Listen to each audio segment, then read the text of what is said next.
Ya está aquí en el estudio Raúl Olmos, periodista, investigador, quien colabora y participa con Mexicanos contra la Corrupción. Raúl, qué gusto que estés aquí. Hola, ¿qué tal? Buenos días. Buenos días. Bueno, hemos hablado en este espacio del caso Odebrecht, de los efectos que ha tenido en otras partes de América Latina, porque es un caso particular de corrupción global, donde no se trata de que un empleado un día se puso loco y empezó a repartir dinero, sino que era todo un modus operandi, incluyendo el caso mexicano, Raúl. Así es, yo creo que es el caso, el esquema de corrupción internacional más fuerte en Latinoamérica y sobre todo porque es un caso de corrupción de alto nivel. No estamos hablando de que se trata de una empresa que corrompe a funcionarios menores, sino que corrompe a las altas esferas. Están involucrados en Latinoamérica por lo menos por expresidentes de Perú, el expresidente Martinelli de Panamá. El actual presidente colombiano, al que le financiaron parte de la campaña para la reelección. Santos, él decía, lo desconocía, pero cada vez surgen más evidencias de que esto fue pues abierto en la campaña. En Brasil ni se diga, ¿no? Y recuérdale a lo mejor a quien no esté tan familiarizado, el modus operandi de esto que decíamos, pues era ya una cosa institucionalizada hasta con áreas específicas para hacer estas labores. Claro, el gran caso Lavallato se desarrolló a partir de 2014, cuando descubrieron una serie de actos de corrupción en la petrolera brasileña Petrobras. Al principio empezaron a detectar que había lavado de dinero en expendios despachadores, en agencias de lavacoches en Brasil. De ahí el nombre tan peculiar de Lavallato, ¿sí? Pero cuando fueron extendiendo la investigación, las autoridades brasileñas descubrieron que esta era una red gigantesca, que no se limitaba solamente a cuestiones de obras en Petrobras, sino que se iba extendiendo cada vez a más países y que el personaje principal o la empresa principal involucrada era Odebrecht, la gran constructora brasileña. Donde se demostró que tenía presencia por lo menos en 12 países y confesada por ellos actos de corrupción.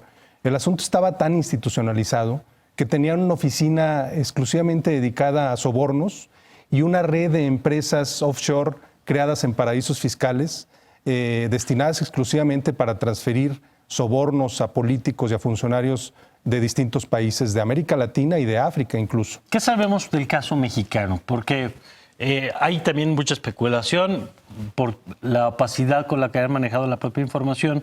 En Brasil sabíamos que se iba a revelar el expediente con los nombres de los funcionarios involucrados, incluyendo a los funcionarios mexicanos, y de pronto un día dicen, no, mientras no hay un acuerdo con la compañía de que a sus empleados no los van a perseguir, quedan reservados los nombres, con lo cual pues, se generó todavía esta mayor duda de quiénes son los involucrados. ¿Qué sabemos que podemos afirmar con seguridad hasta este momento, Raúl?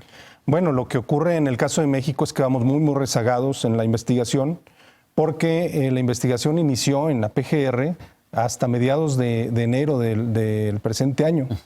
Y esto fue a raíz de vamos a llamarle coloquialmente, un pitazo que se dio en Estados Unidos el 21 de diciembre de 2016, cuando ejecutivos de Odebrecht confesaron que habían pagado $10.5 millones en sobornos a funcionarios mexicanos entre 2010 y 2014.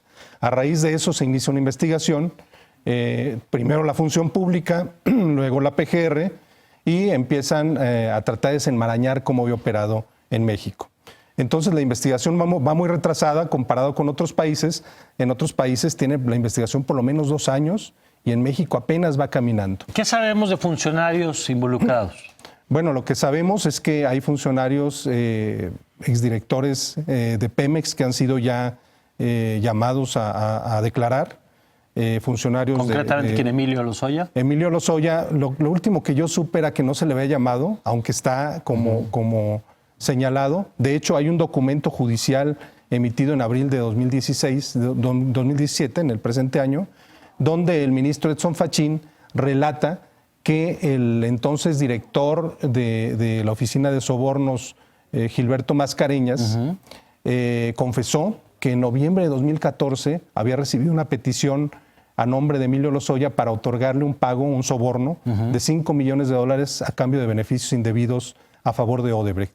Entonces, Emilio Lozoya es hasta ahora el único funcionario mexicano que es señalado directamente en el expediente Que judicial tendrá que sigue en probarse, Brasil. por supuesto. Claro, que se tiene que probar. Él ha dicho que él jamás lo pidió, que si alguien lo pidió a su nombre, No pues que era él, investiguen a ajá. esa otra persona, pero que él jamás intervino en esa solicitud, ¿no? ¿Y qué presencia tiene la empresa en nuestro país? Porque sabemos también que en América Latina, en general países, los que mencionabas, el caso Perú, colombiano y por supuesto brasileño, tiene además una cantidad de obra enorme. En nuestro país, ¿de qué tamaño es la inversión que ha realizado, los contratos que ha recibido y en dónde ha sido?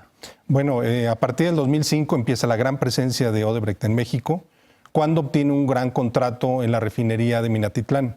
A ellos les toca hacer la modernización de la refinería y el contrato lo asigna el gobierno de Vicente Fox. Luego, en el transcurso de todo el gobierno de Felipe Calderón, el contrato se va ampliando hasta llegar a un punto de que se incrementa 66% el costo de la obra.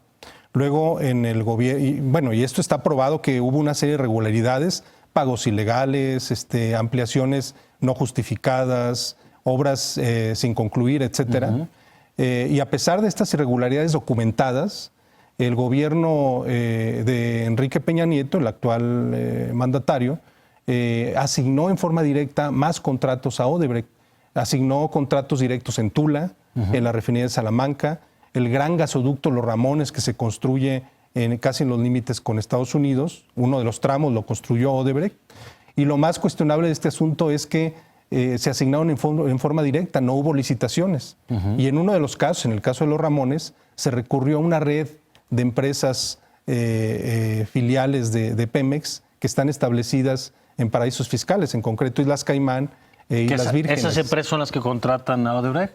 Así es. Entonces, cuando uno solicita a Pemex que nos den copia del contrato, nos dicen, nosotros no lo tenemos, y no lo tienen porque el contrato se trianguló a través de esta red de filiales que tienen en el extranjero. Entiendo que en algunos estados también tuvo presencia. Tuvo presencia además en Michoacán, construyó una presa que se duplicó el costo. Esto fue durante el gobierno de Lázaro Cárdenas Batel, quien luego tomó la obra Leonel Godoy, y fue en el lapso de Leonel Godoy, ambos gobernadores del PRD, donde se dio este incremento desmesurado en el costo de la obra. También tuvieron presencia en Veracruz, donde intentaron construir otra presa, y la resistencia de los pobladores evitó que se haya concretado hasta el momento, y además concesionaron el servicio de agua potable en el puerto de Veracruz. O sea, que le hacen a todos los Ellos negocios, tienen lo que el se control ofrezca. ahora del ¿Qué suministro. seguiría en la investigación, Raúl? Porque, como tú señalabas, hemos visto que en otras partes pues ya hay funcionarios procesados, investigados. ¿Qué seguiría en el caso mexicano? Bueno, lo que sigue es, nada menos esta semana, la Secretaría de la Función Pública concluyó una auditoría donde determinó que efectivamente hay evidencias de sobornos pagados o de actos de corrupción confirmados en el caso de la refinería de Tula. Esa es una obra muy, muy importante porque coincide con el pago de sobornos confesado en Estados Unidos. Por ejemplo, hay una tanda de sobornos que se pagaron entre diciembre de 2013 y el transcurso de 2014 por $6 millones confesados. Y resulta que la obra de Tula coincide exactamente con esas fechas. En diciembre de 2013 se hizo una asamblea extraordinaria en Pemex para asignarle directamente el contrato a Odebrecht, y a finales de 2014 se da una ampliación del contrato sobre esa misma obra. En total la obra se incrementó más de 60% su costo. Tan solo en Tula, Odebrecht acumuló contratos por más de 4,000 millones de pesos. O sea, es una de las obras más importantes que ha ejecutado la constructora. Y el otro punto que se tiene que dar seguimiento es que ya se está comprobando, nosotros lo publicamos esta semana en alianza con El Financiero y con otros medios, de que, al igual que ocurrió en otros países, se siguió un esquema de triangulación de fondos de Odebrecht, de la oficina de sobornos de Odebrecht, a través de paraísos fiscales que fueron a dar a una empresa fantasma en Veracruz por $3.7 millones. Es una empresa fachada y comprobado porque fuimos a verificar quiénes eran los socios y descubrimos que son dos personas de origen muy humilde. Lo que vimos con Duarte durante el gobierno de Duarte, que documentó Animal Político. Así es. Esta práctica. Ahora se replica en el caso de Odebrecht. Dos personas muy humildes, desempleados, que incluso habitan en una casa A ellos los utilizaron para crear una empresa falsa, que esa empresa fue utilizada como triangulación de la oficina de sobornos. ¿A quién fue a dar ese dinero? Eso es lo que tienen que aclarar. O sea, lo que tenemos que saber es la empresa que le paga a esta empresa fantasma, ese dinero, ¿dónde termina? Así es, la empresa se llama Blunderbus Company de México, tiene un nombre sí, el corporativo, bombante, gigante, claro, corporativo, sí. Pero uno se da cuenta de que eso no existe, no tiene operaciones comerciales, no tiene empleados, no tiene instalaciones, es una empresa de papel. Bueno, pues aquí seguiremos atentos a esta investigación y a otros temas que también Mexicanos contra la Corrupción han puesto sobre la mesa. Te agradezco, Raúl, que nos hayas acompañado y conforme avancen los temas, pues los volvemos a platicar, si te parece. Claro, y gracias por la invitación. Al contrario, gracias a ti. Raúl Olmos, periodista, colaborador de Mexicanos contra la Corrupción. Y bueno, vamos a ver esto que está pasando en otras partes del mundo, a qué velocidad avanza también aquí en México.